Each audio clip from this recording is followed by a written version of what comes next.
went to the queen to tell her her subjects had no bread. Do you know what she said? Let them eat cake. Who took the bomb? We're getting screwed, man. Every time we turn around, we're getting screwed. Oh, the revolution's going to be through podcasting for sure. That's the only way we talk. It's the little guys that take the brunt of everything. It's got to stop. Peasants, man. We're just peasants. Every one of us. You watch those old movies, you see the peasants in the background with the kings and queens walking around. We're those people. We're those people.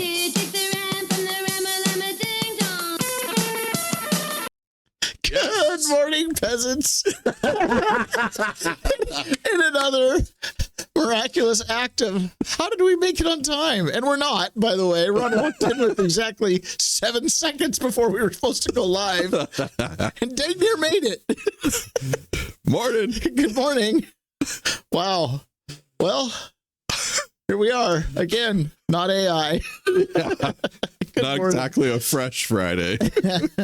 So I got to say, yesterday on our Rumble channel, we got raided during the show. Oh, some people came in and made a bunch of comments. You know, it's never happened to us before. No. And I didn't have the chats set on my screen because we'd gotten started in such kind of a chaotic mess. And so we missed the whole show, like all the interaction and stuff that we could have had, which is fine. I mean, whatever. Yeah. But as I was going through the chats, you know, after the show, one of them said, you know, oh, this guy puts too much sugar with his coffee. And when I read that, I thought, well, Ron doesn't even drink coffee. That's so funny. It's probably about me. Yeah. Like, here's your cue. Drop a few pounds. Yeah. The camera's adding a few, so we're going to get a different lens angle, see if I can thin up. It's the camera, I swear, folks. It's not the non-prison food. It's probably not because you have a fat face or anything like that. It's probably just because you're talking so fast. Oh, a little sugar just comes. Yeah. Oh, you know, back in the day, I did policy debate in high school. Yeah. You are a fast talker. Yeah. Have you ever watched a policy debate? Yeah. It's like, yeah. And I listen to my podcast on 2 times, and I get annoyed when I have to slow it down for other people. Like, hey, you want to listen to this? I listen to Ben Shapiro at 2 times. Yeah. I'm like right with them. Okay. So today we are not going to talk about Iran at all. Oh.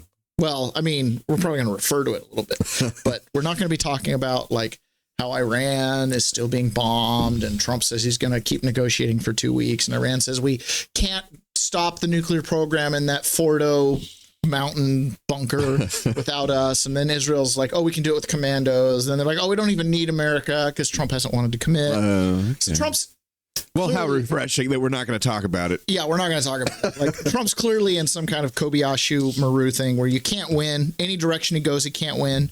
But he's got like 87% support for his don't go to war support of Israel thing going on. Like, he's kind of playing the line just right. He's keeping the let's go to war people happy by allowing the drum beat to continue to play and not, you know, signaling one way or the other. But at the same time is kind of sticking with this Israel's acting on their own deal. But a little bit of we, and he's trying to use Israel as his club to get Iran to the table. But so we're not going to talk about every time he uses the word we, I'm like, ooh. Yeah. So we're not going to talk about any of that. Okay. But what we are going to talk about is this right here. Okay. Trump rips Jerome Powell. This is coming from the Hill. And let's listen to Trump say it in his own words because he does a good job of that. Stupid person. Oh, frankly. just a moment. I got to change over my I heard him say stupid purpose. Stupid person. Yes, it's Trump. Of course, it's our president. Stupid person. Okay, so A stupid person, frankly, at the Fed. He probably won't cut today. Europe had 10 cuts, and we had none. And I guess he's a political guy. I don't know. He's a political guy who's not a smart person, but he's costing the country a fortune. So what I'm going to do is, he gets out in about 9 months. He gets fortunately terminated. Biden, I would have never reappointed him. Biden reappointed him. I don't know why that is, but I guess maybe he was a Democrat. I got great advice from Mnuchin on this one. Great advice. But he's done a poor job. So we have no inflation. We have only success. And I'd like to see interest rates get down. Now, Biden did a lot of very short-term debt. So we have short-term debt coming due. And because of this guy's rates, if he'd lowered a point, I'd pay about a point less. Then if he'd lowered 2 points, I'd pay about 2 points less. And that's for 10 years, 12 years, 15 years, 5 years. It's hundreds of billions. It's even trillions of dollars that we're going to lose because of this too late. I call him Too Late Powell because he's always too late. I mean, if you look at him, every time I did this, I was right 100%. He was wrong. Maybe I should go to the Fed. Am I allowed to appoint myself, Doug? I don't know. Am I allowed to appoint myself at the Fed? I do a much better job than these people. So anyway, we should be look at the workers in the background. They totally get it. They're like, we'd be saving $800 billion, $700 billion. That's a lot of money. For absolutely nothing. We'd save $600, $700, $800 billion. We have, I think we're 38th now in interest. And we should be number one. We should be the lowest. But and by the way, if he's worried about inflation, that's okay. I understand that. I don't think there's going to be any. So far, there hasn't. I mean, we have almost no inflation. We've done a great job. What? He's just riffing. Oh, dude, I love it. They're putting in a flagpole. He's so stupid. They don't say that. I say that. I love it. I love him so much. Oh my gosh. So they're putting in a flagpole, so that's why he's got the construction workers around. So now there's flagpoles on both sides of the White House. I guess this one's huge. There's a lot of Trump does a lot of signaling. Yeah. You know what I mean? There's a lot of obviously. So he's out there with the workers just having a great time. There was one guy that was up in one of the excavators, sitting smiling as Trump was right below him talking. I've been that guy, Princess Machine Princess. That's a real princess. That's right there. Yeah. Yeah. Oh, so basically what's going on is Biden created a lot of short-term debt to pay for a lot of the nonsense that they were doing in the last 4 years. Yep. A lot of that debt's coming due. Yep. You just refinance the debt, right? That's the thing. When you pay off the debt, you're paying it with debt. So you're just kind of if he'd lower the rate 2 points, then I'd pay 2 points less. Like what? No kidding. There's billions, maybe trillions of dollars. Yeah. If we take a 5-year note and refinance it on a 10, that's $1 trillion savings, 1 or 2%. Everybody that has a mortgage understands this. Yes. But apparently Jerome Powell doesn't get it, right? So we've got no inflation. Yeah. We've got job wage increase. Mm-hmm. And the only thing that's kind of causing any kind of insecurity in the market is the interest rates by holding them probably artificially high. Who are we paying off? Who are we paying off, Ron? Well, I have a huge list now because I'm part of this podcast, but I don't know, really.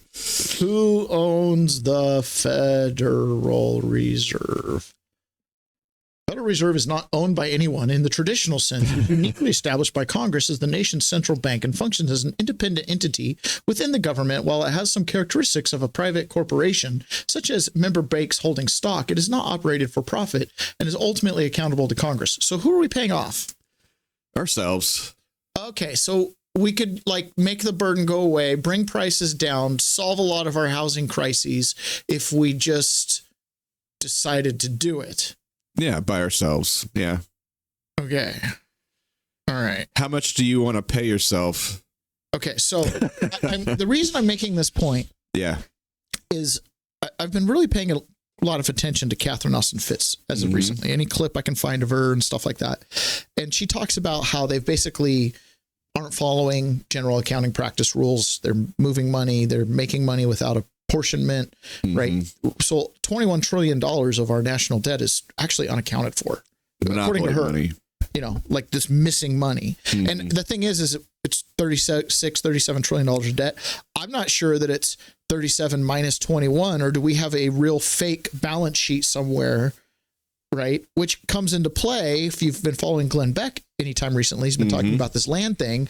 And a lot of that is putting this public land on the balance sheet. What are we counterbalancing? Who do we owe this money to? Why do we have to counterbalance it? Are we just trying to make the books look good? Well, once you try to make the books look good, and this is Glenn Beck's argument, is the temptation is to eventually liquidate that property. When you start treating it like a corporation instead of like a family trust, which is what our country is, as we inherit it from one generation to the next, right? Yeah. What are we paying You off? gotta treat it like an asset. What are we paying off? You know, these are national treasures, and you want to monetize them and put them on a balance sheet and borrow against them. What happens when you can't pay off those loans? And the Grand Canyon is the collateral.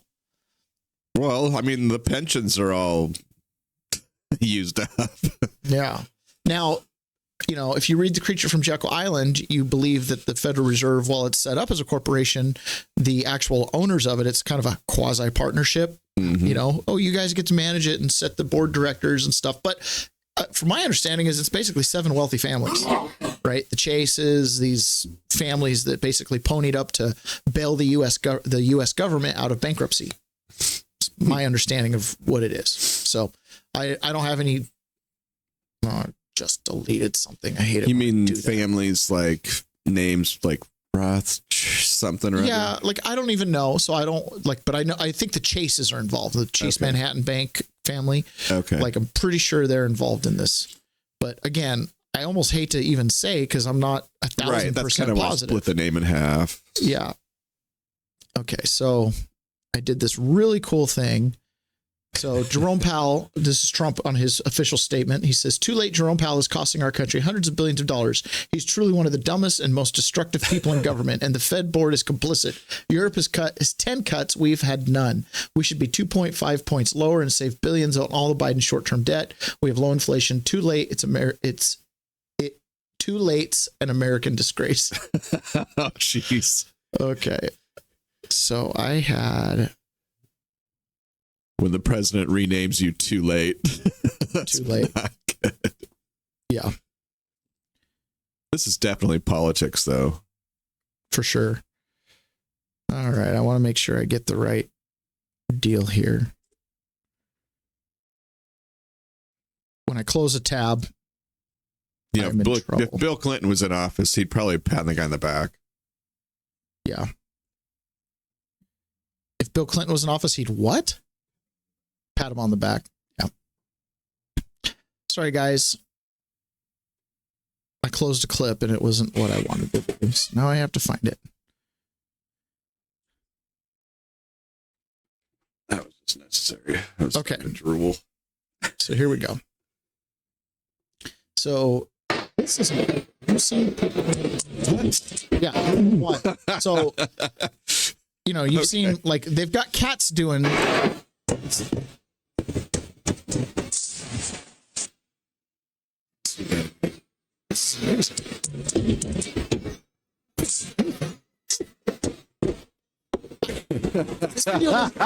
Here's the thing. This video doesn't even say if it's AI or not. Who thought of this? No, I was impressed. What we're watching for the audio listeners is we're watching a diving competition with cats. It actually looks like cats diving. Like I'm thoroughly convinced. Anyways. All right. Yeah, that's what I was searching for. I had to search for an actual cat. That's some video. really good Friday nonsense. It's nuts. I find myself, there's been a couple videos that have floated around of Tulsi Gabbard talking, and it's got like a weird background. And it's like, when was this shot? Is this what the director of national intelligence is shooting with like a TikTok filter background? You know what I mean? It's like, what is happening here? And I'm like, I'm not, and it's a little overly digitized. I'm like, is this an AI video of Tulsi Gabbard? Is this some old campaign thing? Like, it's really hard to put context to it. Anyways, I'm just saying more and more, I'm becoming less and less convinced by little things, unless it's very obviously coming from someone's mouth. You know, I don't know how else to explain. Like, you almost have to triangulate certain things and make sure enough people have looked at it to go, yeah, that's real. So you're going down the pathway of you are eventually not going to be able to believe anything. It is a little bit like that. Like, it's like video made it so people couldn't say, "Nuh-uh." I didn't Yeah, do see, that. look, It's like, right no, you there. did it. Look, here's security camera footage shows this. Right. But now it's getting to the point where you can say, "I didn't do that," and it's like, "Well, I have footage of you." It's like, I still didn't do it. It's like, Right. well, now I can't trust the footage either because there's a possibility this is a cat diving video, Right. and it's thoroughly convincing. Yeah. You know, it's Just wait till they come out with the Epstein video. exactly, which again kind of creates this. Well, I don't know what I'm looking at here. Okay, so back to the money situation. Mm-hmm. So a couple things. This article I was going to share yesterday, but it didn't really fit in too well. Social Security and Medicare trustees released 2025 reports. Listen to this. The Social Security and Medicare trustees released their annual reports today, highlighting the precarious financial states of the programs. The trustee projects that both the Social Security Retirement Trust Fund and the Medicare Hospital Insurance HI Trust Fund are just 8 years from insolvency and will require timely trust fund solutions. Full analysis on the report will be published soon. In this short analysis, we show the trustees project that Social Security's Old Age and Survivors Insurance Trust Fund will be insolvent in 2033 or 2034 if funds are reallocated from the Disability SSDI Trust Fund. So the Old Age and Survivors Fund is very close to not having enough money to pay out. Medicare's Hospital Insurance Trust Fund will deplete its reserves by 2033. Over the next 75 years, Social Security faces a 3.82% of taxable payroll, while the HI Trust Fund faces a shortfall of 0.42% of payroll. So those are close percentages. But if you pay in and can't even get out the bare minimum promised, it's insolvent. Mm-hmm. Total Medicare costs are projected to rise from 3.8% of GDP to 6.7% in 2024 to 6.7% by 2029, or 8.8% under Chief Actuary Alternative Scenario. How do you get off Social Security and Medicaid? Like, as a nation, how do you get off of it? Well, there is no plan to get off of it right now. Double tap on the back, you mean, Ron? What's that? Sweden boys. I'm not sure what that means, but it's funny. Okay. So how do you transition off? Where do you rip the Band-Aid off? Do you just tell a generation, hey, if you're born after 2025, there's just no Medicaid. You don't pay into it by the time you get into the system. Like, we're just weaning ourselves off it. Like, how do you get off this? Because the first people that received it, I don't think paid into it. I don't know. Back when it was originated. Yeah, probably not. I mean, I can't be certain, but I'm pretty sure, you know, you kind of got into it. You hit your age, even if you'd only been into it for a few years. Like, I don't know. But how do you get off this? So when they're projecting out to 2029, I'm like, I kind of roll my eyes like, oh, I don't care. But then again, it's like, well, we inherited, you know, in 2040 where they're like, hey, this thing expires in the 2020s to 2030s. They were like, oh, it's so far away. You know, we'll refund it by then for certain. You know, we'll probably have our profits from our moon colony. That's what they were thinking. Well, I remember when I was a teenager, this is a long time ago, when I first started paying into Social Security and Medicaid and it was coming out of my paycheck, I remember even back then, I was like, well, that money's gone. Well, look at this. The looming insolvency of Social Security's retirement program will lead to a 23% across the board benefit cut when today's 59-year-olds reach the full retirement age and when today's youngest retirees turn 70. On a theoretically combined basis, beneficiaries will face a 19% benefit cut just 1 year later. Yeah. So you'd be 23% benefit cut, and then the next year, another 19% benefit cut. Right. So instead of getting a $2,000 a month check, you're going to get a $1,500 a month check. So here's the chart here, right? So you just see, it's unsustainable. Like, yeah. You got to start putting more money into it. And well, this is what everybody intuitively knew when I was a kid, is that this thing was going to just fall apart. I mean, everybody knows that, right? Yeah. I mean, I've thought that the whole time. I'm like, I just assume I'm never going to get anything. Yeah. Like, I'm never getting a benefit out of that. No. And so I have no incentive to vest it, or like, I'm just whatever. If they take the money, they take the money. I don't care. It's just, to me, it's gone.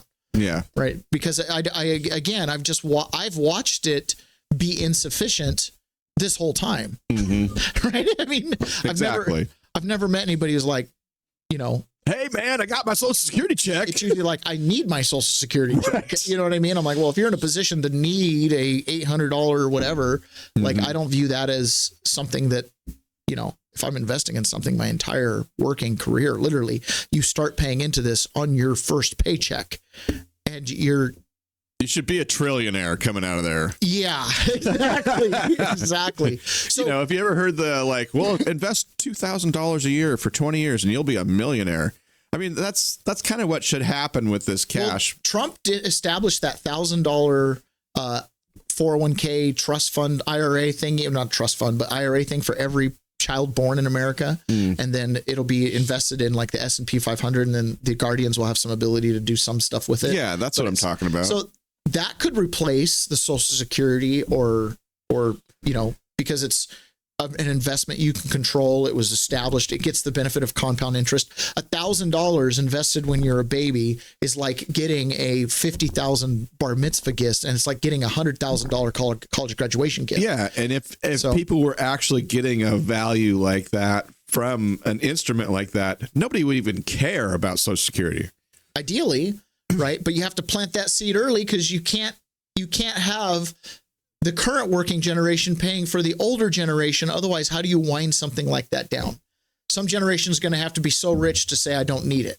So how do you do that? Well, Trump put a seed in the ground and started a program that might potentially by 2099 be the way to get out of having to have any kind of benefits, or those benefits can be reserved for truly the actual needy amongst us. You know, it'd be really helpful in order to build a fund like that, not having a bunch of debt service. Oh my goodness. And what if you were a corporation that was a mega corporation, just a massive corporation that was like seeing the writing on the wall with the debt, and you're kind of tied into it, right? Like as that debt goes up, you're watching when they do these little micro tax things, you're seeing and they manipulate regulation to raise revenues. And you're like a partner with the government at this point. So when Elon Musk, the richest man in the world, is like wildly concerned about the debt, it's guess what? He ultimately knows who pays it. He does. Right. He's going to pay the biggest share of the national debt. Right.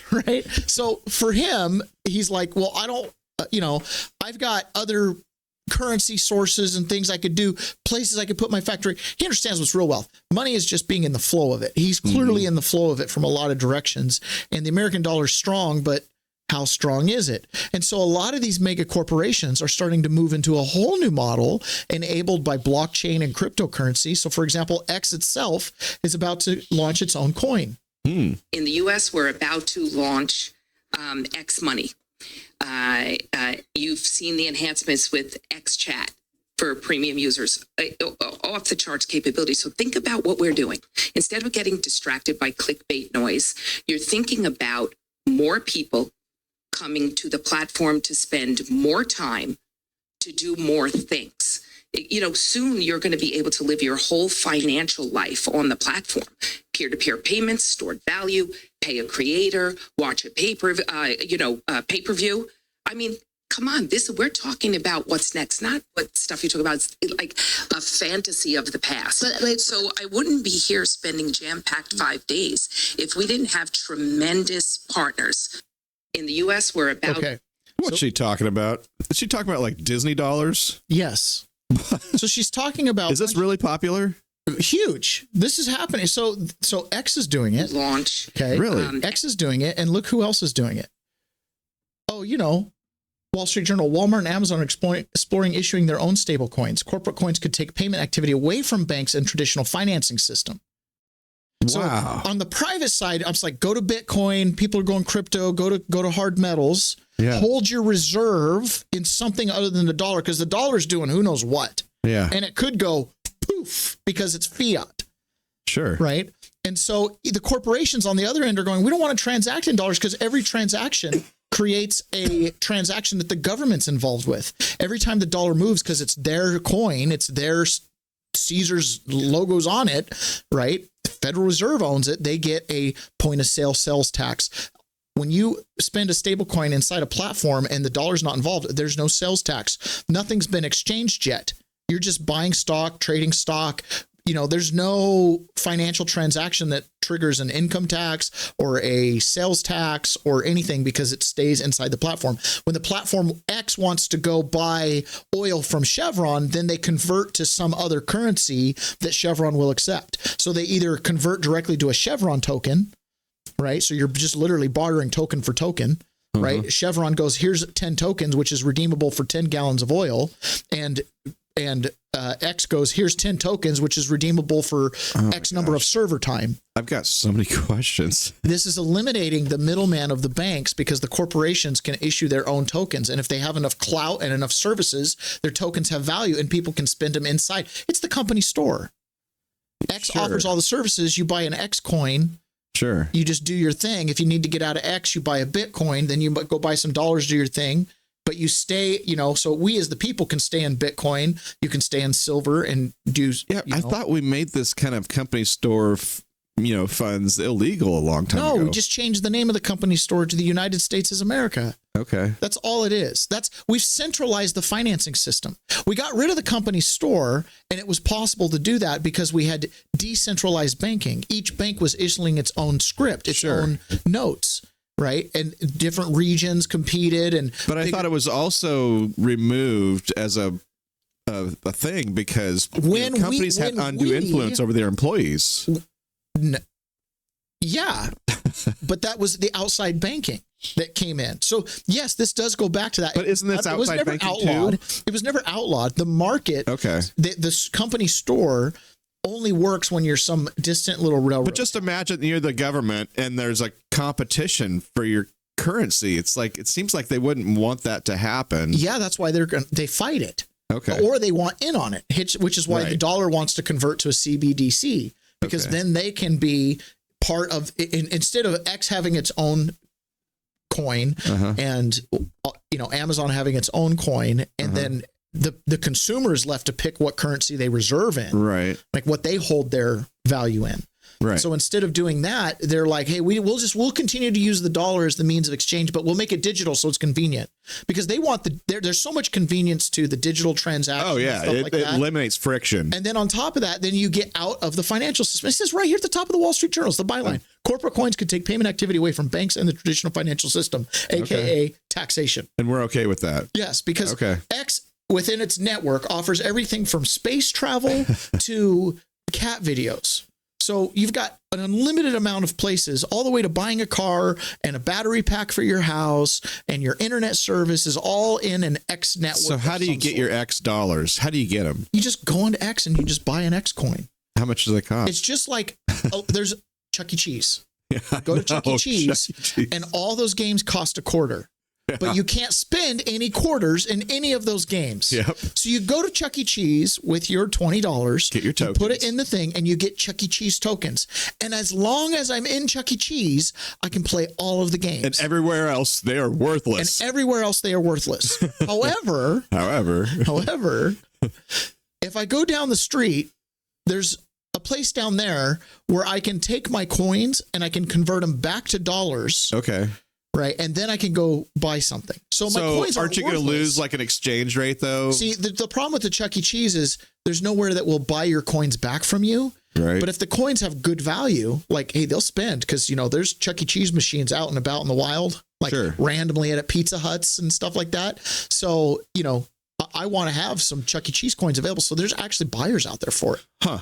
So all of a sudden you've got a market, because Chevron has servers at Amazon. So they will sell you oil in Amazon tokens, because they use their Amazon tokens tax-free, of course, no transaction here, because you're just buying credits. They'll use their Amazon credits to buy server time. Oh my gosh. But you're the means of exchange because you used your Amazon points. That's what this is. This is going to make the market so messy. It's what the world is outside of our fence pin. Okay. We are inside of a fence pin. Catherine Austin Fitz says talk about livestock. This makes it very convenient if inside of this fence we're all using the same token. Well, this corporation like X is dealing with 190 currencies, and they're having to convert them all to dollars.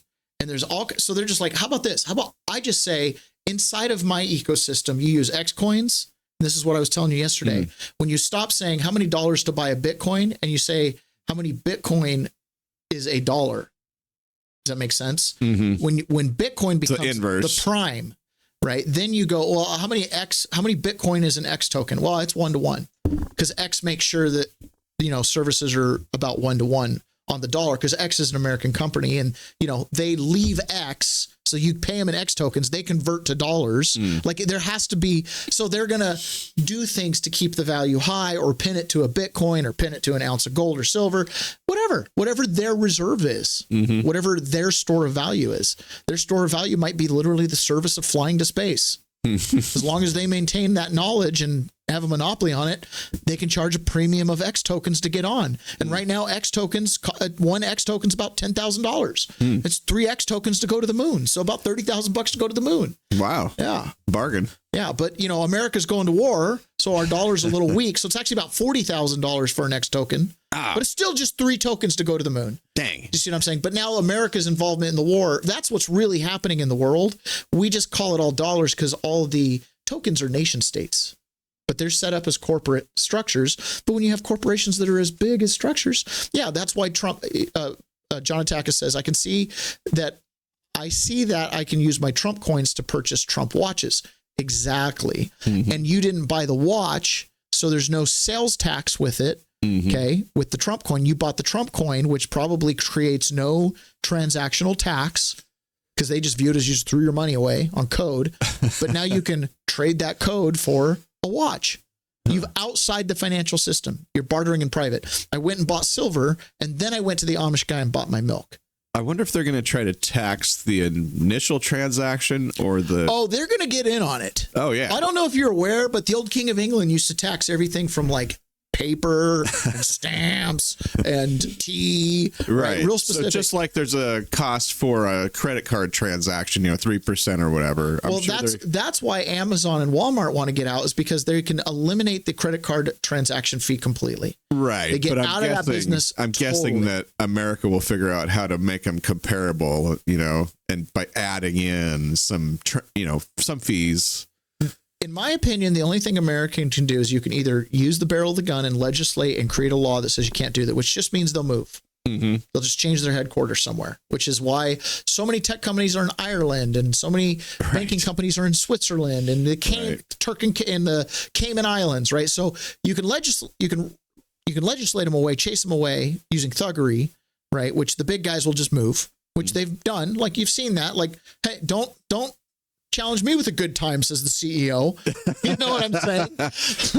Like, of course, we'll just relocate. So if you're going to use that method, so the only other way is compete. So what do you want to do? You want to make the dollar strong. And that's, I think, Trump's entire modus. So that's why he's like, we got to get the rates down. We got to get the rates down. We got to make the dollar strong. If the dollar's not affordable, as in it's so expensive to buy it, or for us to even sell it, we don't want to sell it, but we have to sell it because we're our own buyer. Now, aren't the rates kind of set where they are because of fundamentals of accounting and who knows? You'd think so, but as Catherine Office Fitz says, if I'm investing in the U.S. dollar, because if I'm buying $1 billion, it's currency. Right. I'm storing value in it, so I'm investing in it, hoping that it's worth more tomorrow than it was when I bought it. Right. I don't have an accurate financial sheet. I have no prospectus. I have no pro forma. I have half the balance sheet may or may not exist. Okay. I'm starting to understand the world we're in now, because we have so much money that we've printed and we have no idea what the balance sheet is, and we don't really know what the true inflation is. We should just make up a new interest rate and make it work for us. In prison, we use stamps. Okay. And we had what was called compound books, and you had flats. Okay. Flats are what you buy at commissary. It's like the stamps that you get at the store. There's 20 of them. Full sheets. It's called a flat of stamps. There's 20 stamps on there. Okay. They were about $14 at commissary. They reduced to half on the yard. So they were worth $7.50. There was a 50% reduction in value. So you didn't want to go purchase new stamps, right? Because they were double the cost, and on the yard they trade for half value. Right. So it limits the volume that's circulating. Yes. And the only way to take a stamp out of circulation is either for it to wear out or to get taken and put on a letter and sent out. It's the only way to reduce the amount. So some yards in the prison system apparently are so flooded with stamps, like to get a haircut, it's like 3 books of stamps. Jeez. Right. But it doesn't matter that seems like a dollar amount. There's no exchange here. It's just 3 books of stamps. There's so many stamps freeing, you sell a guy your chicken patty at lunch and you're getting 3 books and you use that. So your haircut was a chicken patty. You're just using the 3 books. It's just an exchange, right? Right. Because you kind of forget the original value. Exactly. And because it's not pegged to what you paid for it, because it's just what's floating. So where I was at, stamps were everywhere, but the guards were kind of maniacal about, and crackdowns, taking stamps from people. And so, sometimes somebody would think they were rich, and then all of a sudden there'd be a crackdown and they'd be left with 2 flats, and they had 100 flats. And it was like, they just got wiped out on a shakedown, right? So some prisons take stamps, some don't. Ours did if they caught you with a bunch. And then, so I'd get... Because you're not really supposed to have currency in jail, right? So in my prison, the flats usually got broken down to individual stamps. So you would go, and then, if you tear it right, there's a stamp on both sides. So the stamp could be, this stamp is $1, right? Whereas this stamp is 50 cents. Because, so it was very, and then of course the stamps would wear out. So you could still spend them. As long as it was a stamp, you could spend it. But now it's not a mailer.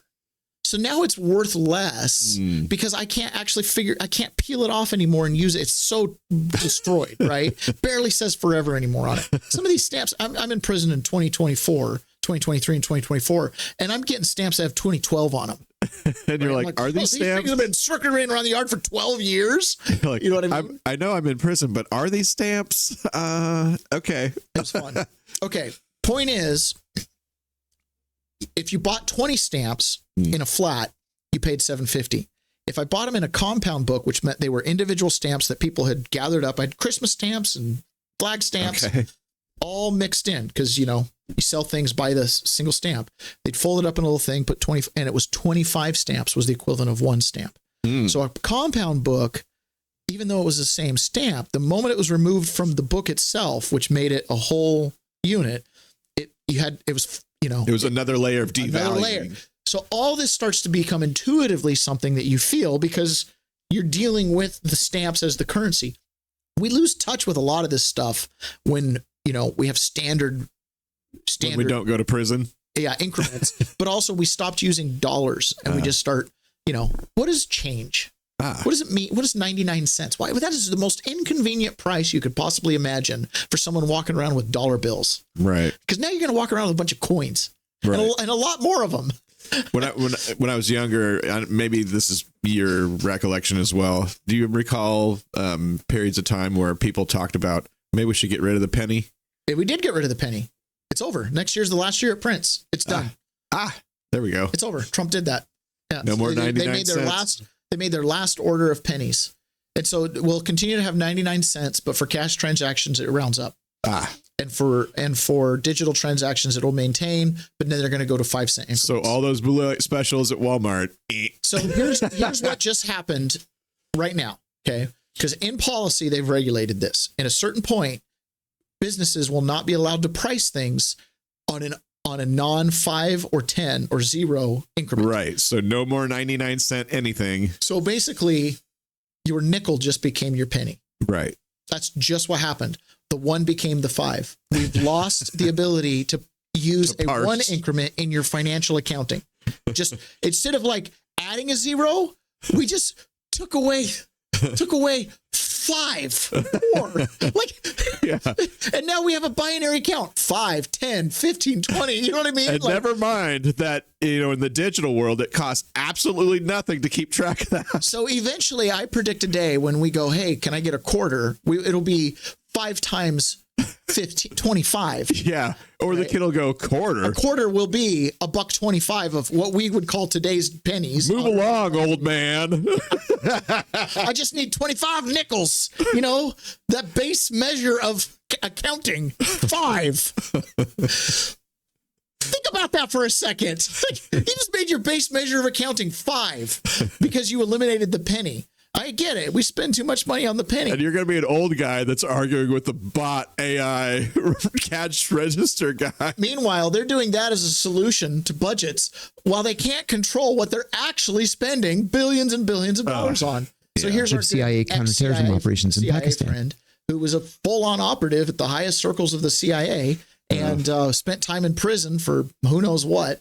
Okay, and here's his little story about wasted funds. The head of CIA counterterrorism operations in Pakistan. My budget there was literally unlimited, and I spent millions of dollars. But I took this young first tour case officer under my wing, and I told her, you're going to have the most important job in the station right now. You're going to be the head of finance. So every dollar that we spend, every dollar that we give to the Pakistanis, we have to account for it. And when the operation, in this case to catch Abu Zubaydah, is completed, we have to balance our books to the dollar. She said, okay. So as part of these operations, we bought more equipment than you can shake a stick at. Everything from battering rams to bulletproof vests to night vision goggles, guns, ammunition, secure communications, encrypted walkie-talkies, satellite dishes. And at the end of it, headquarters said, just throw it away or just give it to the Pakistanis. We don't want to bring it back. Wow. So I said to the brigadier general that I was working with, Pakistani brigadier general, General Mohammed, we would like to make a gift of all this equipment. He's like, oh my gosh, thank you so much. It's so advanced. My people don't have any of it. It was truckloads of equipment. Crazy. You mean like we left a bunch of equipment in Afghanistan without any... Well, it's better than that. Yeah. It's better than that. Truckloads we delivered to him.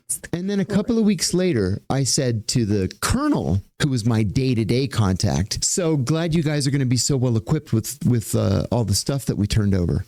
He said, what stuff? I said, literally all the stuff, the guns, the ammo, the battering rams, the walkie-talkies, the satellites. He said, I don't know what you're talking about.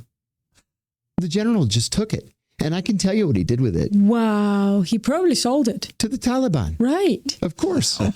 That he did. Absolutely crazy. Sure. Because he wants to retire in a nice big house someday too.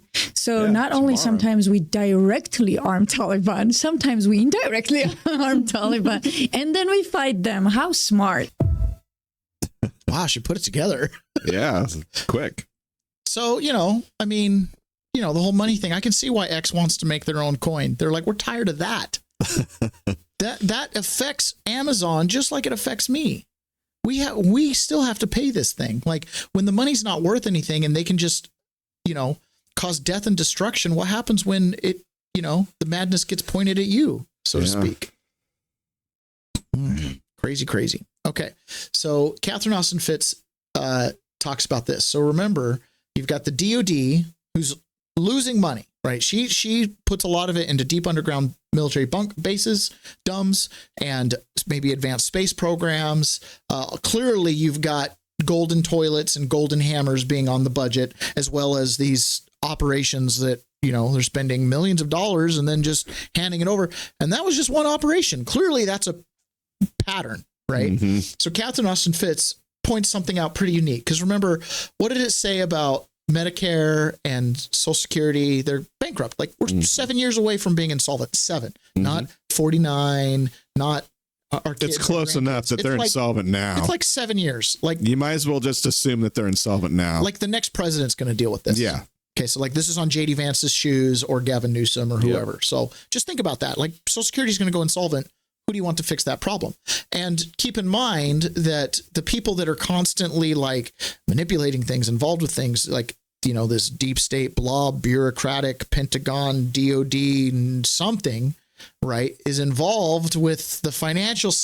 Everything's we've established on this show the cross current of interests, right, which all were established with good intentions. I don't even want to prescribe that anything, USAID wasn't created with the intention of censoring speech and paying political reporters. I mean, we assume.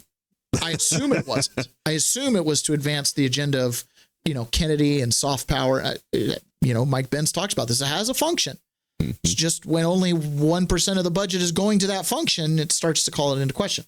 So Catherine Austin Fitts makes a pretty good little deal here because, if you're in charge of the government and you're, trying to keep peace with the people, because remember, there's a lot more of us peasants than of them. I mean, it's like a 1 to 1,000 ratio. Okay. So there's a lot more of us than them. So they kind of want to keep us happy, fat and happy. As long as the animals are content and happy, they don't even realize when a few get hauled off to slaughter. So that's their mentality. She says, if you think of them as managing livestock. When you think of the financial system, they need to make sure everything's inside the pasture because they can't handle what's out in the wild, right? The Gaddafis of the world, the Saddam Husseins, the Ayatollahs, the Putins, the people that want to be walled off and independent and don't need you, they're the biggest threat of all. Okay. So from her perspective, she's also like, if the people who need you have come to rely on you and can't survive without you, that's a liability. So as a banker, I look at that as, well, that's a liability. That's a car payment, right? In the communist world, they openly called these type of people in their mind useless eaters. That's us. That's us. That's you and me, the useless eaters, right? In their mind. Okay. All right. The moment they started the financial coup, they started to implement policies that made life expectancy go down. Because if you can't balance the budget by putting more funding behind the retirement system, kill them off. The only way you can balance you can extend retirement, the date of retirement, or you can lower life expectancy, or both. But you have to bet if the population and the Congress refuse to do the financially responsible thing, then your only other choice is to lower life expectancy. Okay, essentially, right. So he was like, I don't understand what you're talking about. So when the pandemic hit, I knew exactly what it was, because if the pandemic was a military operation, it is being implemented by the people who stole the $20 trillion. Right. That's a great connection. Right. Hello. So do you really think the DOD is going to say, oh, guess what? Nobody gets any retirement. We stole all the money. Right. And we sent it to Basel, Switzerland, or wherever they've got it stockpiled, or we sent it offshore, or we sent it wherever the money went, whatever it funded. I mean, because here's the situation, and it's really, let me just get. Yeah, take your time. This is so interesting and so important. I'm going to grossly oversimplify just to make a point. Okay. So the American people, if you're the president of the United States, every day, every week, the primary dealers working with the New York Fed go out and borrow money. So they sell treasury bonds and treasury bills to your IRAs and your retirement accounts and your pension funds, right? Okay. So I sell a treasury bond to a pension fund. And so you work all your life, you put your cash in your pension fund. The pension fund buys a treasury bond. The money goes into treasury, the bank account at the New York Fed for treasury. And then it disappears out the back door. So when Dr. Skidmore documented and published a study in 2017 that 21 trillion was missing, the outstanding debt of the United States at that moment was 21 trillion. Wow. The balance sheet. So do we have too much debt, or do we have bank robbery? Too much theft. I was going to say too much theft. I'm glad I got that. Right. Do we have Okay. But here's the thing: as a citizen, now my pension fund is not an asset; it's an IOU for myself as a taxpayer. So I've put cash into my pension fund, and my cash has been converted to an IOU that I owe myself as a taxpayer. Without your consent. Right. Because the bond. And by the way, she sits on the board of Sallie Mae. So she's not saying this like me, some conspiracy theorist peasant, right? She's saying this as someone who sits on the board of Sallie Mae, who was the Secretary of Housing.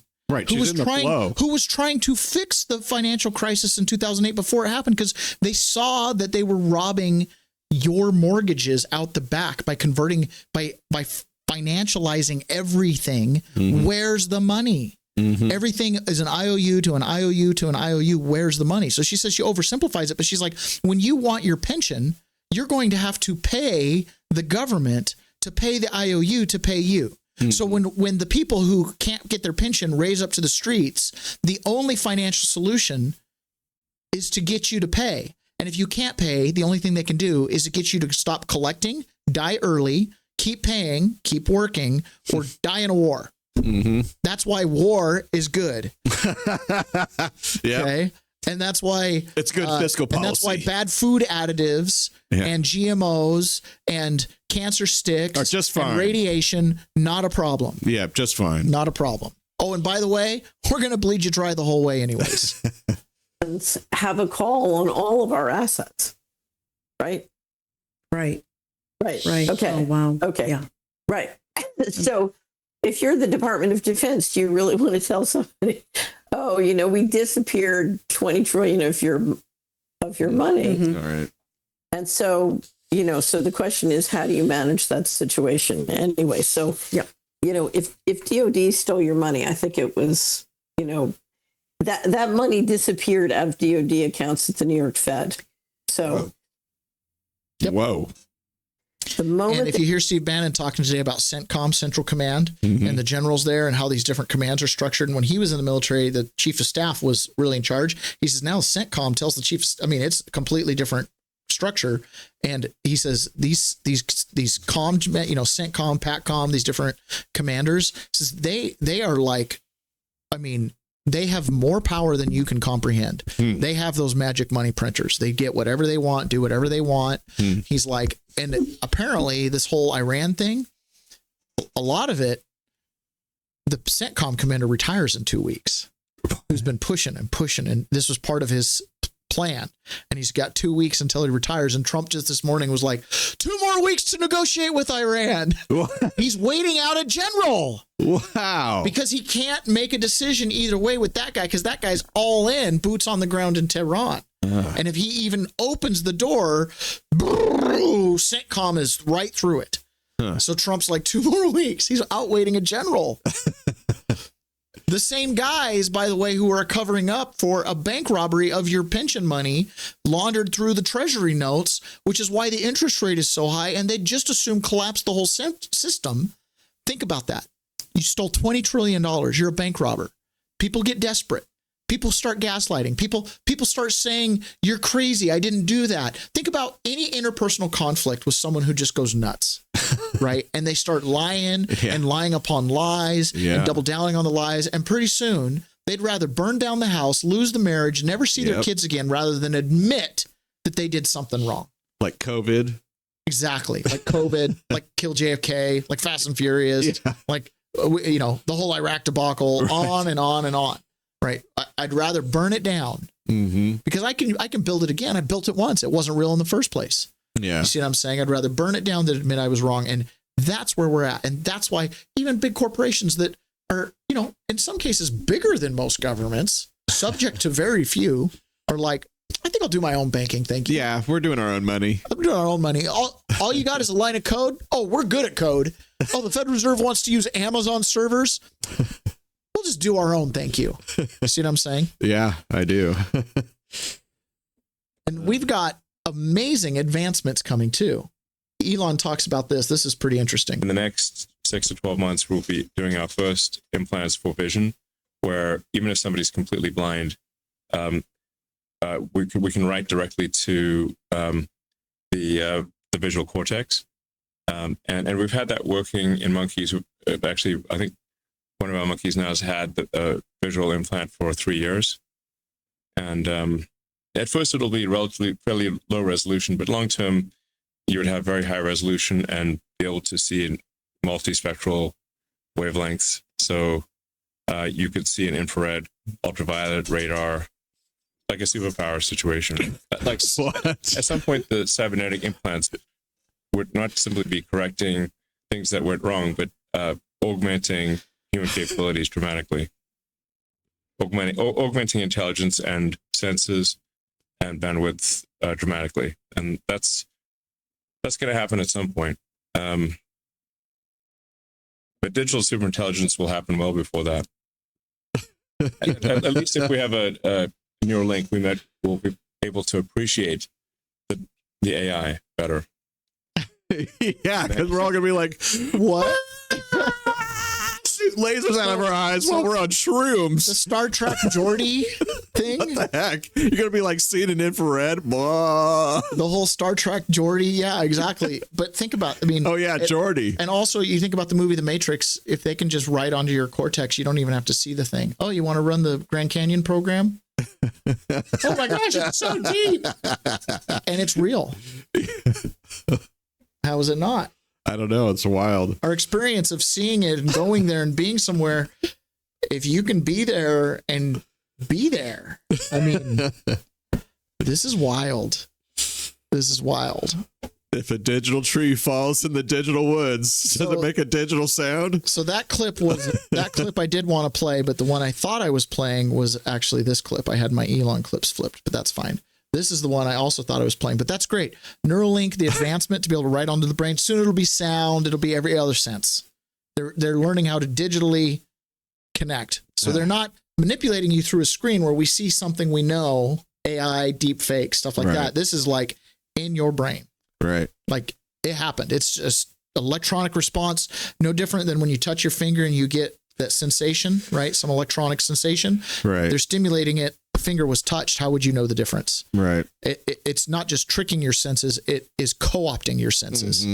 Okay. So it's massaging reality. Yeah. Now, simultaneously, right, AI and super intelligence and its advancement and on top of robotics is here.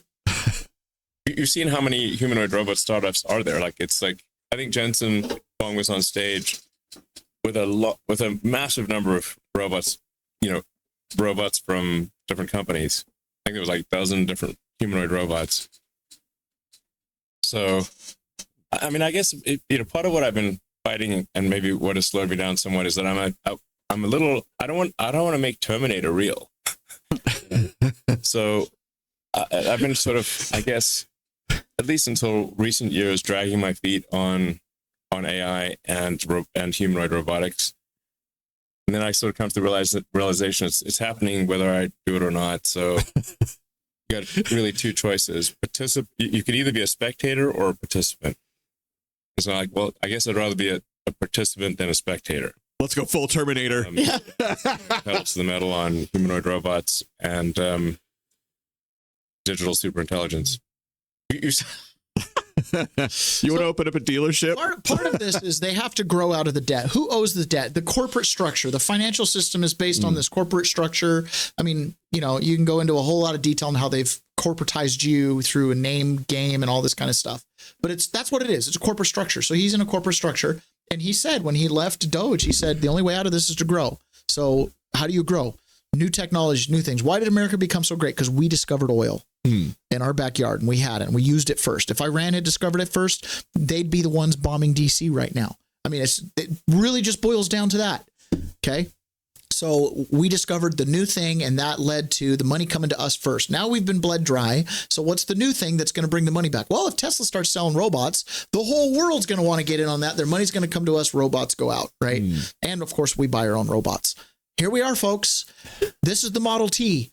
It's upon you. It's in the factory now. The robots are coming. Are you ready for your Grok Butler? Okay, because it is here. And by the way, only available with X coins. Yes, that's right. So save your dollars to buy some X coins so you can get one of them robots. Okay. Now, I know one of our listeners will not be getting one of these. Are they on a robot list? No, he's on a farm and he knows the danger. But he's the guy we go to when Terminator becomes real because he will have tested the strength of various metals. Through trial and error, he will know. Okay. So the other thing, too, and I now we're going to get to the part of the show that could get us banned or censored. So this is going to be a lot of fun. I saw this and I want to preface everything we're going to say with it is absolutely fair to look at anybody from a demographic point of view to say, where did the people on this land come from? Where did they go? You do your genetic testing, you find out where you're from. This is very fun. Okay. What becomes a little bit of an issue is when you start making individual judgments, like some things are like immutable characteristics. Does that make sense? So we might talk about the slave trade and the movement of slaves, and we could be very pejorative to the actual slave traders and, and understand what their carrots and sticks were and how, we can be very sympathetic to the slaves and things like that. But that time is gone. That's not me anymore. It's not us, not my problem. Does that make sense? I have no guilt over that. You know what I'm saying? Yeah, that's why I'm not participating in reparations. Yeah, exactly. Like whatever. So when we talk about Genghis Khan came over here, conquered this place, did this, did that, this is like a part of history. It's tragic. It's sad. I'm not really a revisionist. Right. Okay. It just kind of is what it is. It's right. People are going to look back at us and think we were absolutely brutal for putting braces on our kids. They're going to think they were torture devices. Right. Right. Because with the way that medicine is now, fixing your teeth we don't even have genetic teeth problems. We fix that in the womb, you know?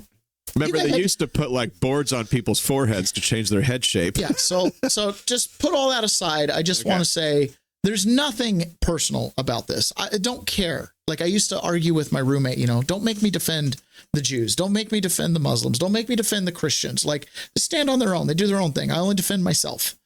I just want to understand before I seek to judge. It's seek first to understand, then to be understood. Right. So I just want to understand where other people are coming from. Like, what's going on here?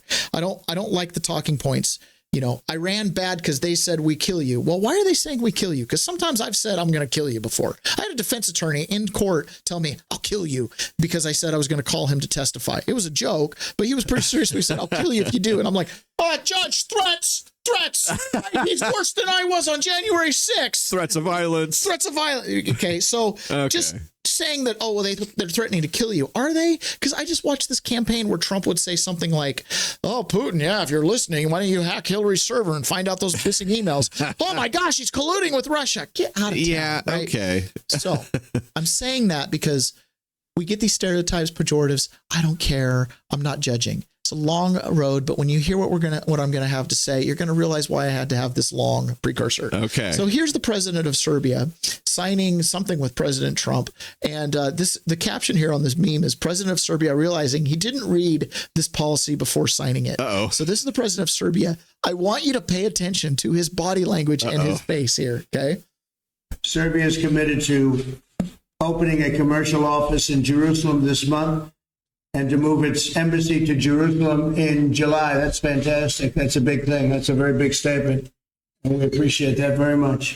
Oh, no. It's taken tremendous bravery by the president of Serbia and the president of Kosovo, who are with me today, two highly respected people, to embark on these talks and to come to... You move the embassy to Jerusalem, looks around, opens it, puts his head on his hand. Like, what is this? What are we signing? Wait, what? The president of Serbia realizing he didn't read the policy before signing it. Wow. Okay, why would he react that way? I don't know. Did they do some kind of switcheroo on him? I don't know. I'm assuming he's just a little bit in the dark on it. But there's something that people don't recognize. This came up with Tucker and Ted Cruz yesterday. Yeah. Right. My support for Israel is biblically based.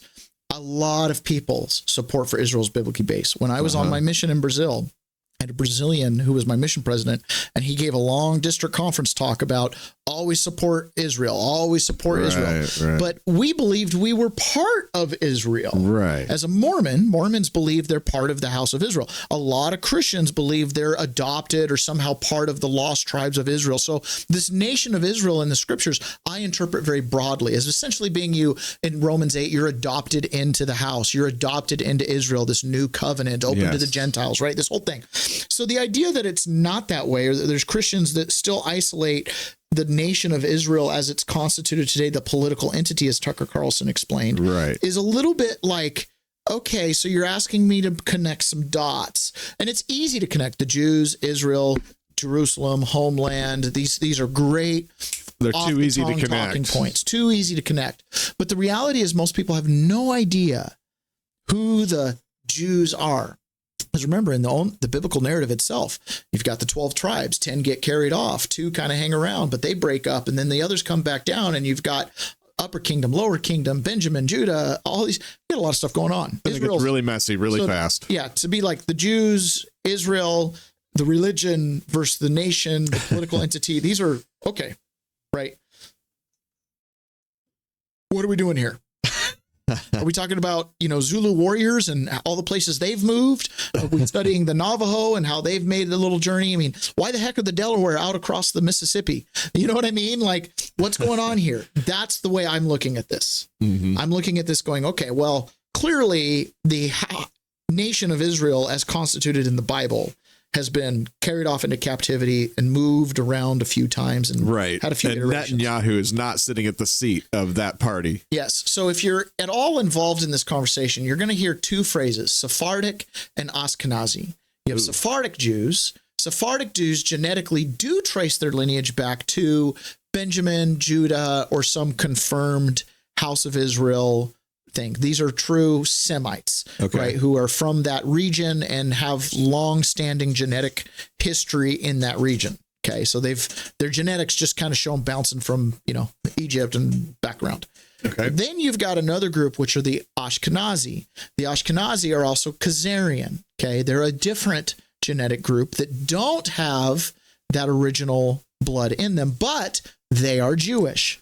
So this right here is a little clip that kind of explains this Kazarian thing. And again, I'm not making any kind of judgment about this. This is just how this people, this nation, this political affiliation, the nation of Israel, as we call it today, what it's actually comprised of. Just like if I was going to say the Cowboys Nation fandom, it's mainly centered around Dallas, Texas, but because of it's a metropolitan city, I mean, they've got fans in Maine. I bet you there's Dallas games that stream in Hong Kong every week, right? So the Dallas Nation has a long reach, but it's mainly concentrated around Dallas, Texas. Right. Cowboys Nation, excuse me. Right. Fair enough. So the nation here is this larger political entity, but that nationship in older times was associated often with what? Your faith, Nation of Islam, Christian nation, blah, blah, blah. Your faith could make a political organization, not just your fandom in a football team. Your faith could create a political organization. Your geographic region could be organized politically as you're have tribal affiliations. The nation is your affiliation. Okay, so here is the story of the Kazarians. The Eastern European Jews, who form 92% of the world population of those people who call themselves Jews, were originally Khazars. They were a warlike tribe that lived deep in the heart of Asia. And they were so warlike that even the Asiatics drove them out of Asia into Eastern Europe. And reduce this so you don't get too confused about the history of Eastern Europe. They set up this big Khazar kingdom, 800,000 square miles. Only there was no Russia. There were no other countries, and the Khazar kingdom was the biggest country in all Europe. So big and so powerful that when the other monarchs wanted to go to war, the Khazars would loan them 40,000 soldiers. That's how big and powerful they were. Now, they were phallic worshippers.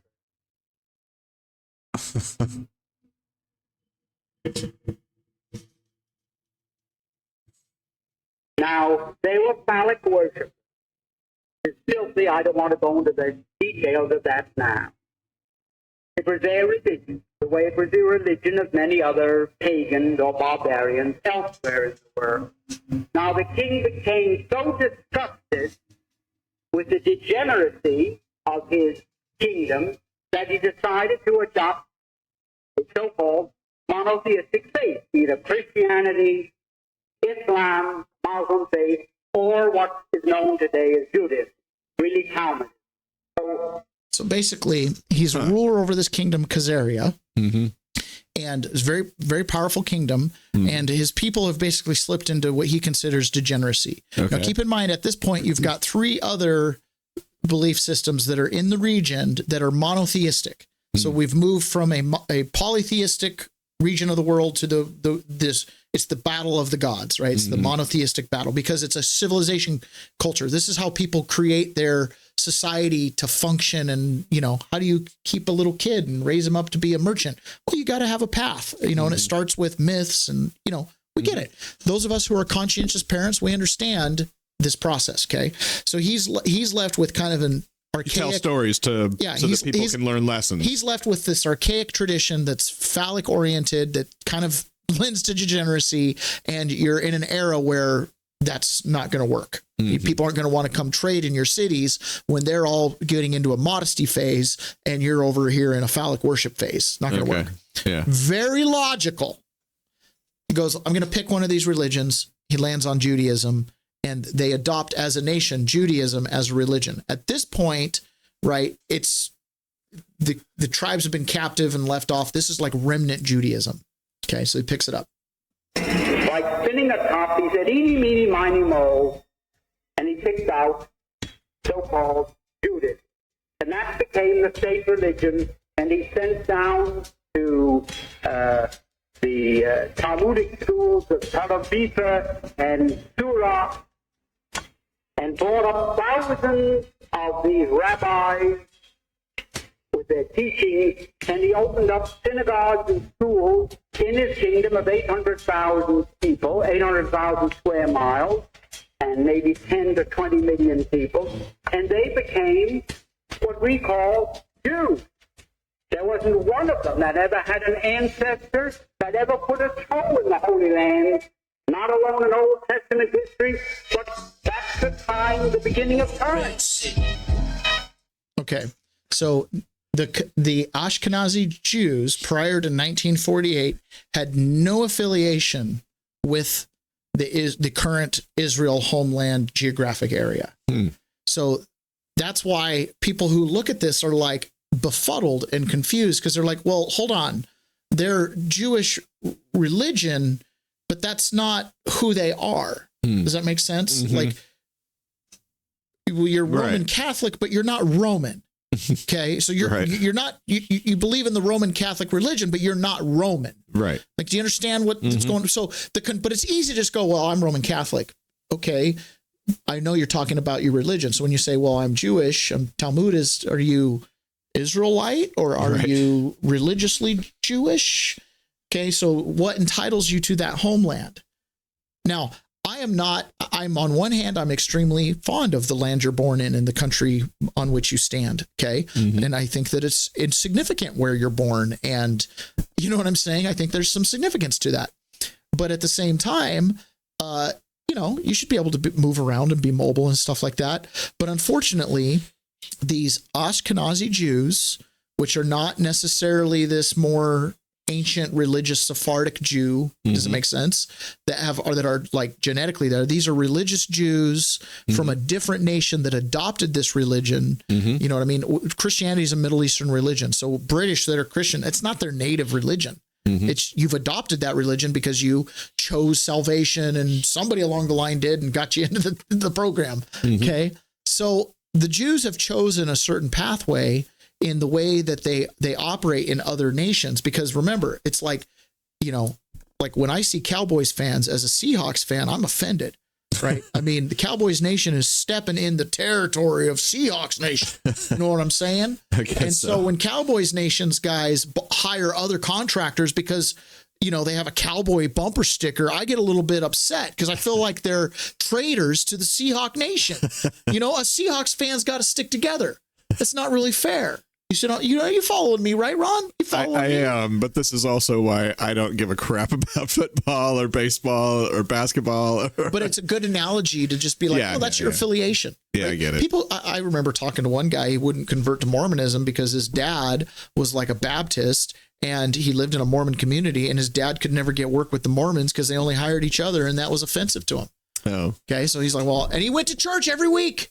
His wife was Mormon, but he would never convert because he was honoring his dad, who was lifelong offended by those Mormons that wouldn't hire him as a plumber.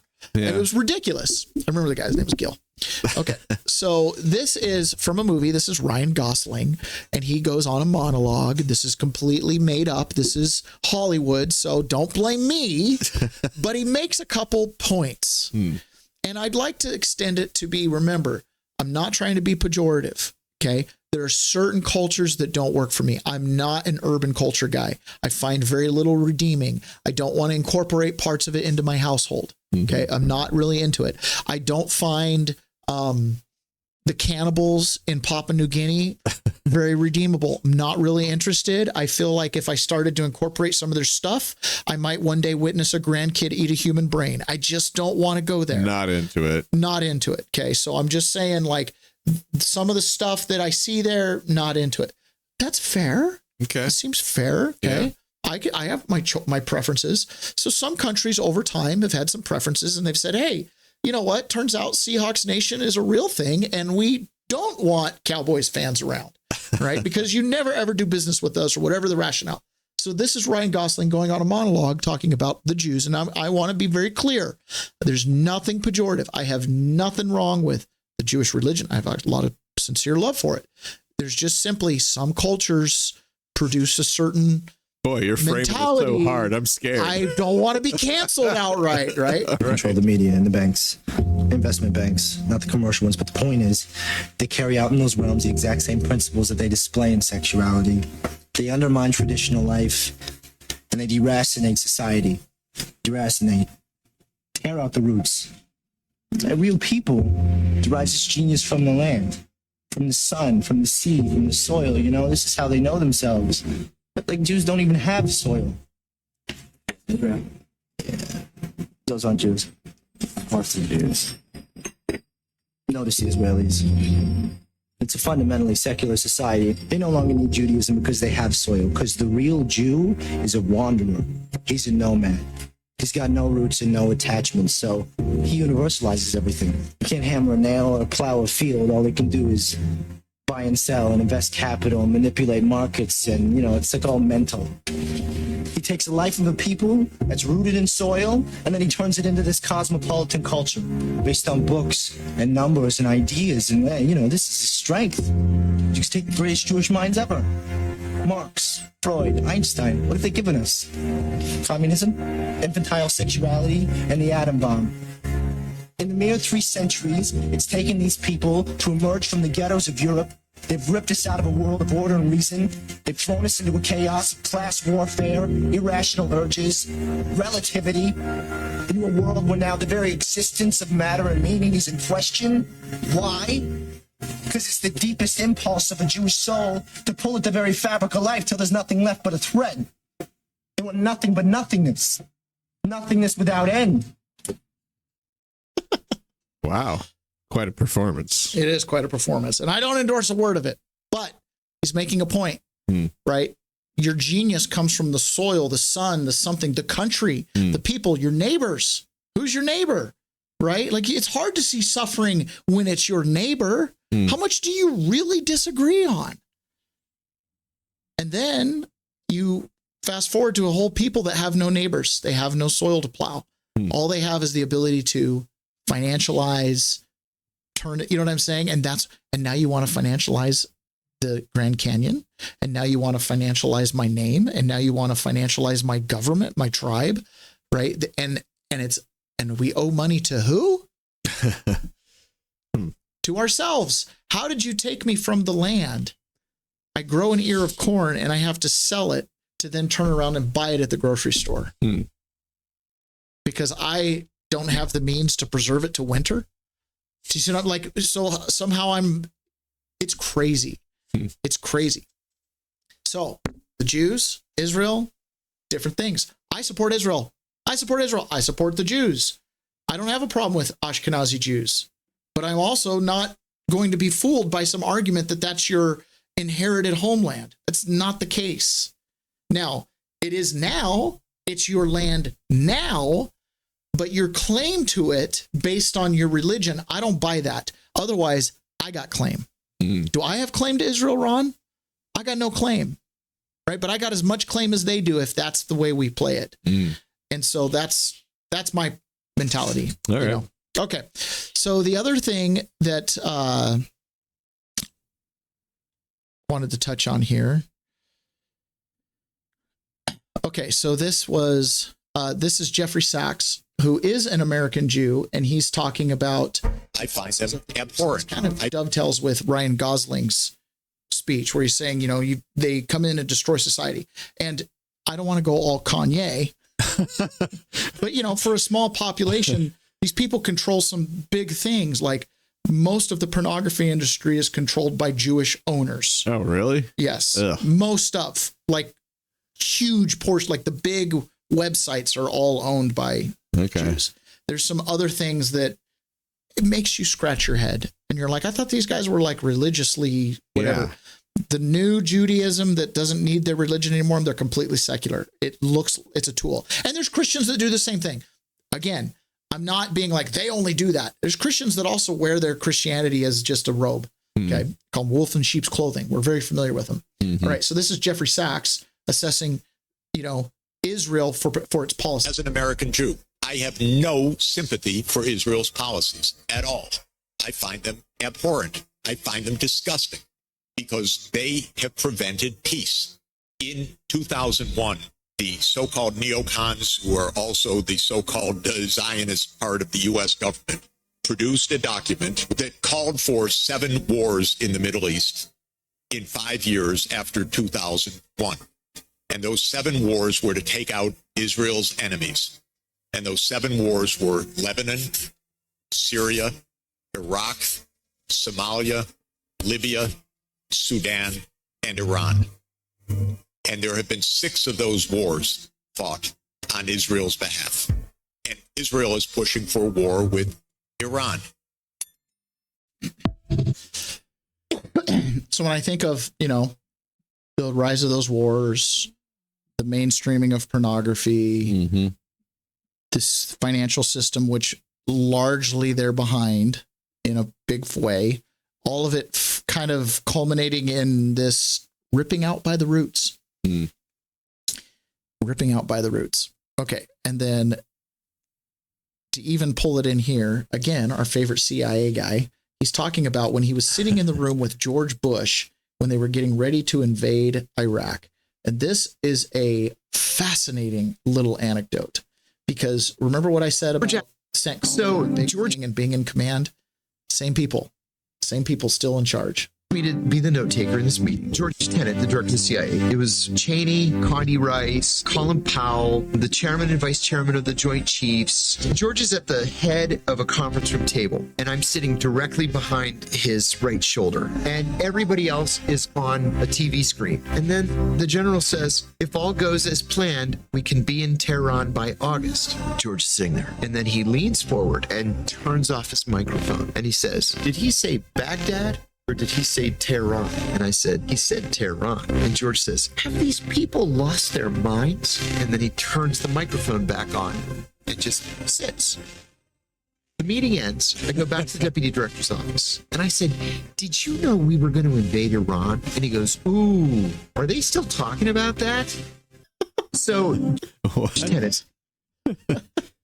Help me understand what just happened. Basically, what he's saying is when we went into Iraq, which kind of fired all this off, they were going to be marching into Tehran by August. Their plan was to just do this thing, 7 countries in 5 years. Yeah. And it didn't take them 5, it took them 20. Right. But we're at the final stages, and it's like, the people briefing him will be in Tehran by March. He's got 2 weeks left. He's got 2 weeks left. Do you know what makes these countries the enemies of Israel? Independence. Okay.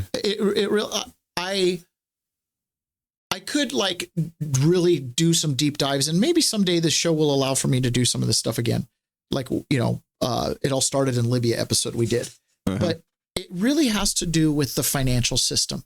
It really, and this is where the interest, this is why it's never fair to be like the Jews and banking. No, it's the Jews aren't just banking. There's also the Vatican involved. There's also the Federal Reserve and whatever conglomerate that is. Like banking is a big thing, So obviously Switzerland, the money system and controlling that is extremely powerful, especially when you control the means to make it, to print it.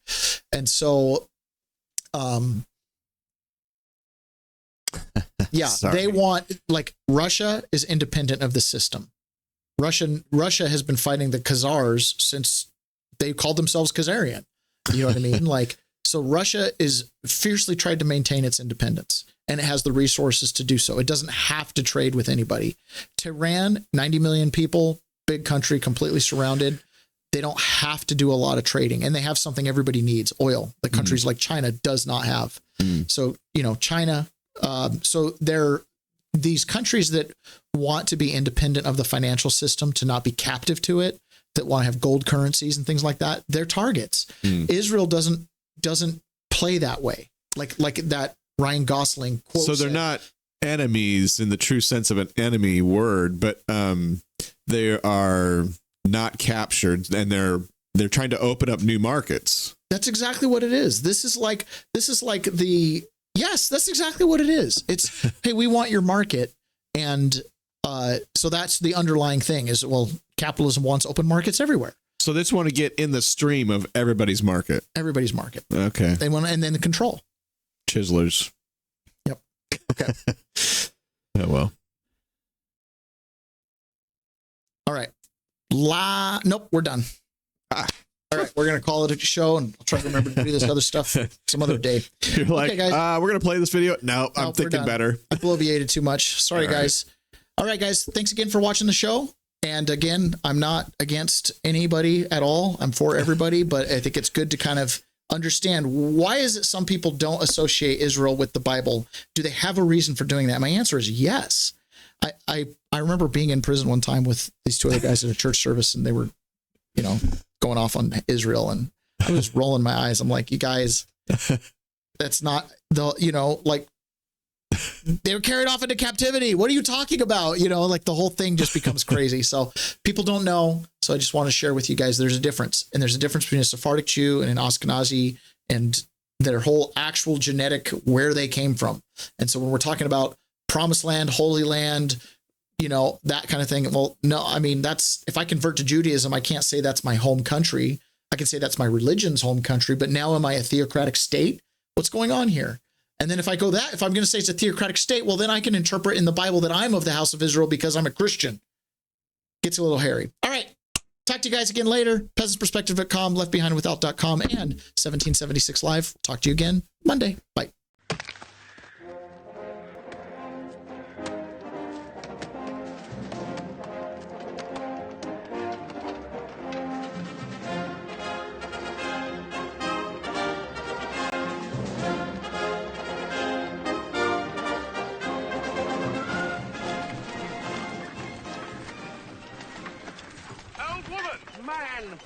Man, sorry.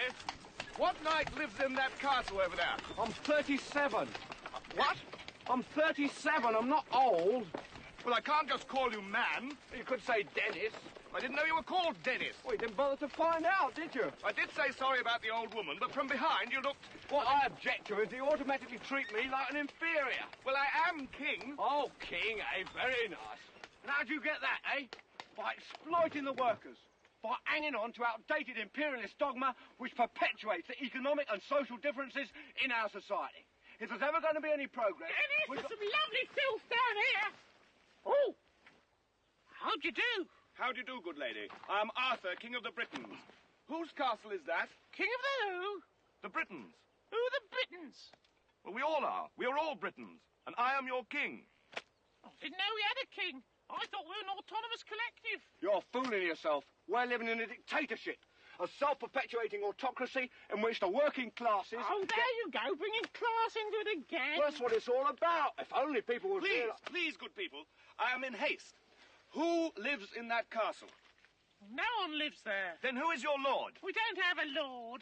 What? I told you. We're an anarcho-syndicalist commune. We take it in turns to act as a sort of executive officer for the week. Yes. But all the decisions of that officer have to be ratified at a special bi-weekly meeting. Yes, I see. By a simple majority in the case of purely internal affairs. Be quiet. But by a two-thirds majority in the case of more... Be quiet. I order you to be quiet. Order? Who does he think he is? I'm your king. Well, I didn't vote for you. You don't vote for kings? Well, how'd you become king, then? The Lady of the Lake. Her arm clad in the purest shimmering samite held aloft Excalibur from the bosom of the water, signifying by divine providence that I, Arthur, was to carry Excalibur. That is why I'm your king. Listen, strange women lying in ponds distributing swords is no basis for a system of government.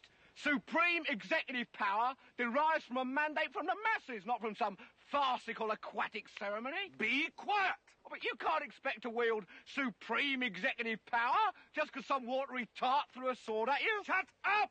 I mean, if I went round saying I was an emperor, just because some moistened bint had lobbed a scimitar at me, they'd put me away. Shut up! Will you shut up? Ah, now we see the violence inherent in the system. Shut up! Oh, come and see the violence inherent in the system. Help, help, I'm being repressed. Bloody peasant! Oh, what a giveaway. Did you hear that? Did you hear that, eh? That's what I'm on about. Did you see him repressing me? You saw it, didn't you?